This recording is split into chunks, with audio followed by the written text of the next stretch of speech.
नाशिकमध्ये हिंदू समाजाकडून पुकारण्यात आलेल्या बंदला गालबोट, दोन जमाव एकमेकांसमोर आल्यानं नाशकातील मेन रोड परिसर आणि पिंपळ चौक परिसरात दगडफेक, काही वाहनांचीही तोडफोड।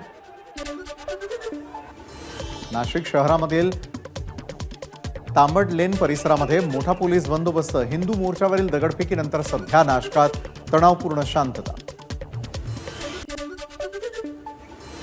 नाशकात झालेल्या दगडफेकीमध्ये पोलीस अधिकारी आणि कर्मचारी जखमी, पोलीस उपायुक्त प्रशांत बच्छाव यांच्यासह जखमी पोलीस कर्मचारी अधिकाऱ्यांना रुग्णालयात केलं दाखल। नाशिक पोलिसांकडून नागरिकांना शांततेचं आवाहन, जुनं नाशिक परिसरामध्ये दगडफेकीनंतर तणावाचं वातावरण।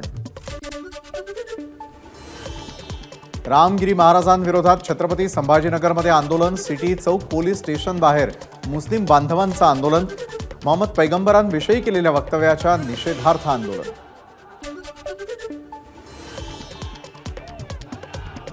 रामगिरी महाराजांच्या वादग्रस्त वक्तव्याच्या निषेधार्थ अहमदनगर जिल्ह्यात मुस्लिम समाज रस्त्यावर, श्रीरामपूर, कोपरगाव, राहतासह जिल्हाभरामध्ये मुस्लिम समाजाचं निषेध आंदोलन।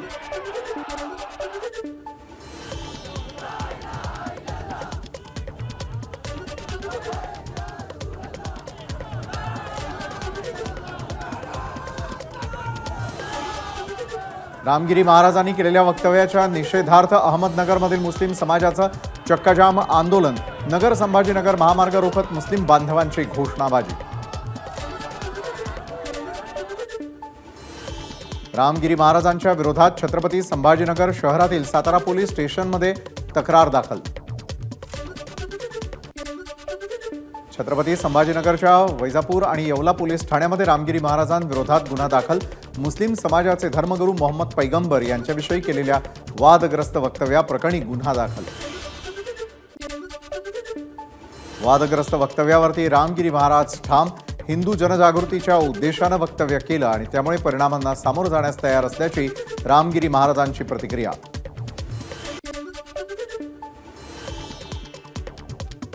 मुख्यमंत्री एकनाथ शिंदेंनी रामगिरी महाराजांची घेतली भेट, वादग्रस्त वक्तव्याप्रकरणी गुन्हा दाखल झाल्यानंतरही नाशिकच्या वैजापूरमध्ये सप्ताहाला भेट देत केलं रामगिरी महाराजांचं कौतुक।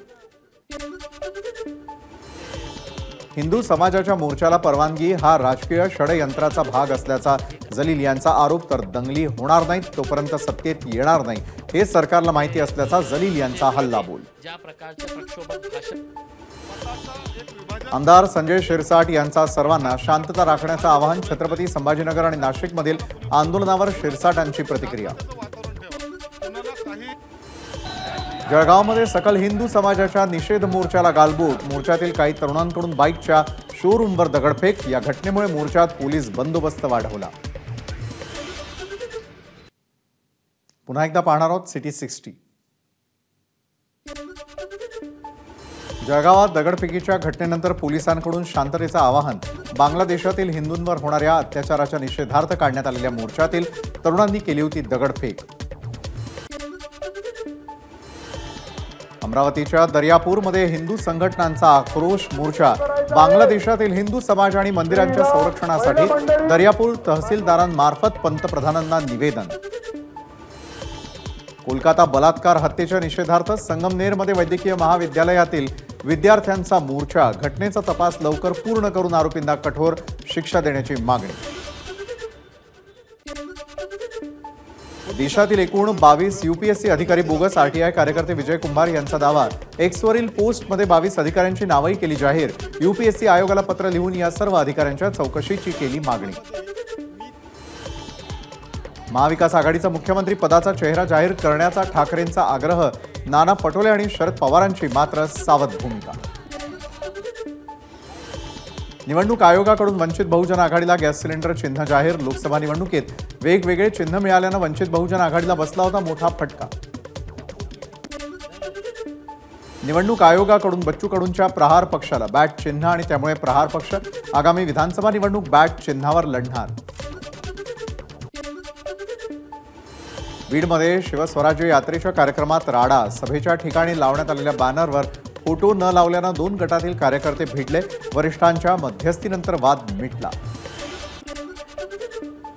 खासदार अमोल कोल्हे यांनी मराठा आरक्षणाची भूमिका जाहीर करावी. मराठा आंदोलकांची मागणी. बीडमध्ये अमोल कोल्हेंच्या कार्यक्रमात मराठा आंदोलक आक्रमक. मराठा समाजाचा नितेश राणे यांना इंदापूरमध्ये येण्यास विरोध. नितेश राणे यांच्या उपस्थितीमध्ये रविवारी इंदापुरामध्ये हिंदू जन आक्रोश मोर्चाचं आयोजन. नितेश राणे आल्यास सभा उधळण्याचा दिला इशारा. विधानसभा निवडणुकीचा निर्णय विचारपूर्वक घेणार. 100-150 नेत्यांसाठी 6 कोटी मराठ्यांचं वाटोळं करणार नाही. मनोज जरांगेंचं वक्तव्य. 2 चपात्यांवर थांबा. जनसन्मान यात्रेत उपस्थित लाडक्या बहिणींना अजित पवारांचा सल्ला. पुण्यामध्ये जनसन्मान यात्रेत अजित पवार मंचावरून बोलत असताना एका कार्यकर्त्याकडून दादा परत आपल्या राष्ट्रवादीत या अशी घोषणाबाजी. पोलिसांनी फ्लेक्स घेतला ताब्यात. लोणावळ्यामध्ये सर्रास ड्रग्ज विक्री होते, हे खपवून घेणार नाही. पोलीस अधिकाऱ्यांवर कठोर कारवाई करणार. उपमुख्यमंत्री अजित पवारांचा जनसन्मान यात्रेत पोलिसांना इशारा. लोणावळा सीईओंनाही दिली तंबी. उपमुख्यमंत्री अजित पवारांनाही वाहतूक कोंडीचा फटका. लोणावळ्यामध्ये उपमुख्यमंत्री अडकले वाहतूक कोंडीत. संजय राऊत म्हणजे दुतोंडी साप. त्यांनी ठाकरे आणि पवार कुटुंब वेगळं केलं. त्यांनी सुप्रिया आणि अजित पवार या बहीण भावाबद्दल बोलू नये. अमोल मिटकरींची संजय राऊतांवर टीका.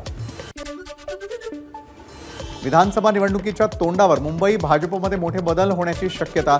आठवडाभरामध्ये जिल्हाध्यक्षांसह काही प्रमुख पदाधिकारी बदलणार असल्याची सूत्रांची माहिती. मतदार याद्यांमधील घोळ. मतदारांच्या अडचणी. मतदार याद्यांबाबत पालिकेत सर्वपक्षीय बैठक. मुंबई जिल्हा निवडणूक अधिकारी भूषण गगराणी यांच्या अध्यक्षतेखाली बैठक. पुण्यामधील तळजाई टेकडीवरती मोठ्या प्रमाणावरती वृक्षारोपण. हिरवेगार पुणे राहण्यासाठी कोल्हापूरच्या चंदगड तालुका नागरिक रहिवासी संघाचा उपक्रम. काँग्रेसनं घटनेमध्ये सर्वाधिक बदल केले. पवार साहेब उघडा डोळे बघा नीट. असत्य पसरवण्याचा प्रयत्न करू नका. आशिष शेलारांची शरद पवारांवर टीका.